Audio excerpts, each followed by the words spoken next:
Hello, welcome back to my channel. So I'm going to go over some examples on electron configuration.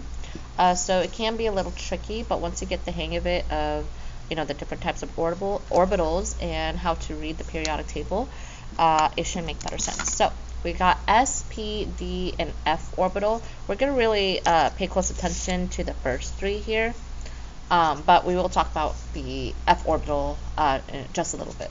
So we have the S orbital, which means that there is one orbital for S, meaning there's basically like one direction of the electrons that are orbiting, and it has a maximum of 2 electrons.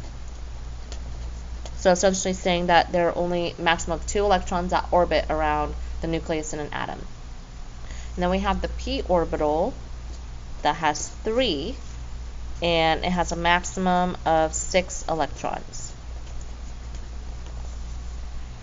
And then we have the D orbital that has 5 orbitals, and it has a maximum of 10 electrons.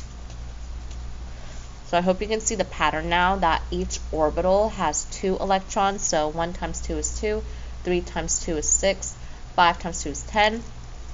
And so 7 orbitals for the F. So if y'all can already tell how many electrons there are, for 7 times 2 is 14 electrons max. And that's actually also how the periodic table is designed. So I'm going to show you my periodic table here that's already labeled. So we have our S orbital, the S block, which is these 2 columns here in the periodic table, group 1 and group 2. And then we have the P orbital, the P block, which is this section here. And then the D block is this middle chunk here. And then the F block are these lanthanides and actinides. And I like to call it the forgotten block, the F block, because we don't really work with that, at least in this class anyway. Alright, and so if it helps you to label your periodic table, you can do that. I do want to point out for helium, even though it's in the P block region, it is actually part of the S block. Because if you think about it, since the S block has a maximum of 2 electrons, and helium has a max of 2 electrons, that's why it belongs in the S block. Alright, and another thing to consider, one of the exceptions of electron configurations, that in the D block, the first row of the D block, even though it's technically in the 4th row of the periodic table, it starts with 3D. And we will get into that once we do some examples. Alright, so we're going to do one element one by one, and then we'll get into the more complicated examples. So let's do hydrogen. And we're essentially going to write a code. I like to call it a code for each element, which essentially is the electron configuration. So hydrogen is right here. It's the very first element. It's in its first row. It's in its S block, and it has 1 electron. So the code, or the electron configuration for hydrogen, is 1s1. So what that is telling you, if you think about it visually, is that, pretend this is the nucleus here, it has 1 energy level, so that's what the 1 stands for here. 1, the first row, 1, the first period, that means 1 energy level. And the second row means 2 energy levels, 3 energy levels, etc. So hydrogen is in the first row, so 1 energy level. It's in its S block. So the S block means, or the S orbital means, it goes in a circular fashion. And that exponent here, 1, means 1 electron. So that 1 electron means it's going in a circular fashion. So actually, let me rewind a little bit. With each orbital, it has a different shape.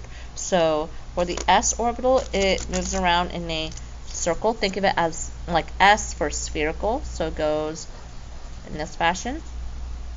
The P orbital, it goes in like a figure 8 type of direction. That's the best I can do. And then the D orbital is in, I'm going to try my best to draw this, in like a clover or like a butterfly type of shape. Alright? And then what these orbitals, like 1, 3, 5, 7, what that tells you is like how many directions that it can orbit. So that's hydrogen 1s1. go to the next example, helium. So we're going to go element by element, and then we'll skip some. So helium, again, I moved it here just so it helps me remember that it's part of the S block. So helium is 1, since it's in its first row. S, since it's in the S block. And how many electrons does it have? It's the second element of the S block, so 1s2. So that is helium. I am adding an electron. So essentially, if you look at it visually, again, this is my nucleus. It has 1 energy level in a circular fashion because it's in the s orbital, and it has 2 electrons, and it's going around in a circular fashion. Alright, so if I'm going to do, let's say, lithium. Lithium is number 3. So we are filling in, we're basically filling in energy levels, we're filling in rows to fill in electrons. So lithium is right here. I always say read it like a book. So when you read a book, you start from the top and you read like left to right, top to bottom. So I'm going to start from hydrogen and I'm filling in electrons until I stop to my goal. So I'm going to start from the beginning, 1s2, I'm filling in the row first. Lithium is 1s2. I'm filling in the first energy level, and then I am stopping at lithium. So I'm in my second row now, 2s1,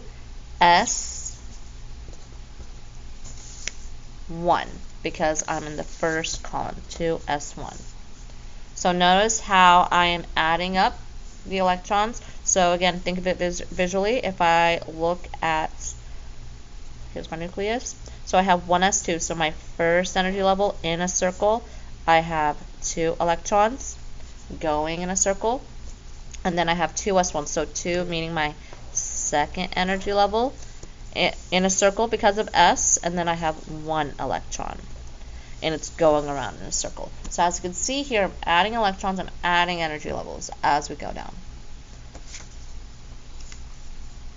Alright, so I'm actually going to skip over to nitrogen. So hopefully it's not going to be too difficult, because I'm going to nitrogen because I want to see what the P block looks like. So nitrogen, I'm filling in electrons until I hit nitrogen. So that's the thing with electron configurations, kind of frustrating, where electron configurations can get really long, especially when you go down here. So I'm stopping here and I'm going to start from the beginning. So 1s2, I'm filling in my first energy level, and then 2s2, because s can only have a maximum of 2. And I'm still in my second energy level, so I'm going to keep on going here. So 2, because I'm still in my second row, but I'm no longer in my S block. I'm now in my P block region. So 2P, 1, 2, 3, 2P3, since I'm in my third element in my P block. 1s2, 2s2, 2p3. Alright, so again, if you think about it visually, is that, alright, here's my nucleus. I'm going to try my best to have an accurate drawing on this. So 1s2, again, first energy level, I have 2 electrons. 2s2, I have my second energy level, 2 electrons. Now this is where it gets tricky for me to draw. So 2p3, so I'm still in my second energy level, and I have 3 electrons. However, my 3 electrons is moving like a figure 8. So it's kind of like doing like this in that second energy level. I hope that makes sense. So it's basically like it's in its second level of the atom, but instead of moving in a circle, it's moving in like a figure 8. So that's why as you add more and more electrons, it's going to look more messy. That's how it's going to look like an electron cloud. Alright, so that's why I'm saying read it like a book when you're, adding electrons.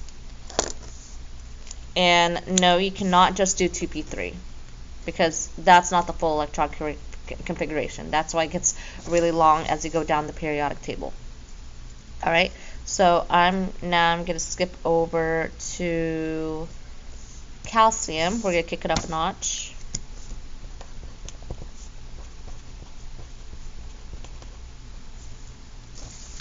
Calcium is way down here, and we're going to fill in electrons all the way until we hit calcium. All right, so we always start with 1s2. Now we filled in the first row, so second 2s2.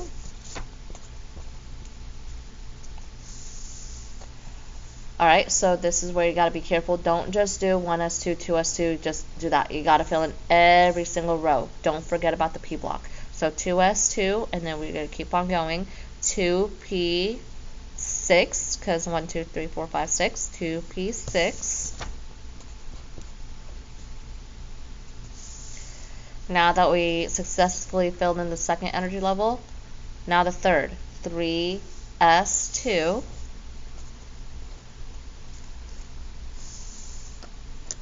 And then we keep on going because we still have that full third row. 3p6.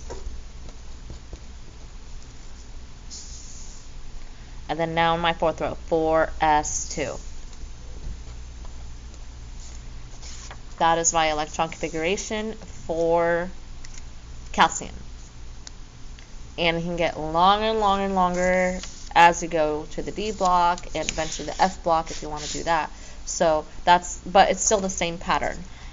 So this is a longhand electron configuration where it obviously gets long, and you got to remember that you got to do in this specific order to fill in each energy level with the correct number of electrons. All right, but there is a shorthand version, shorthand electron configuration, but I'm going to leave that to a separate video, so stay tuned. But yeah, so this is the longhand electron configuration. I'm going to give you 2 more examples to try by yourself, and then that will be the end of the video. So I'm going to give you phosphorus,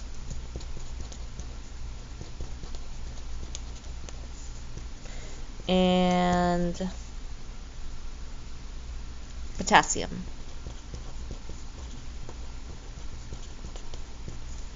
So phosphorus is right here, potassium is right here.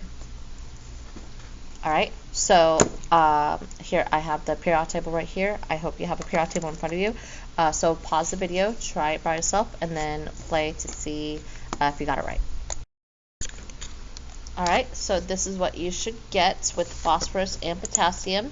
Got 1s2, 2s2, 2p6, 3s2, 3p3.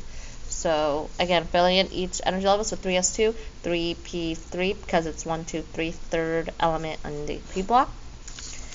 And then for potassium, 1s2, 2s2, 2p6, 3s2, 3p6, and then we're in the fourth row now, 4s1, because it's my first element of the s block. Alright, so yeah, that is pretty much it for the longhand electron configuration. Stay tuned for the next video for the shorthand notation. Alright, thanks for watching. Have a wonderful day.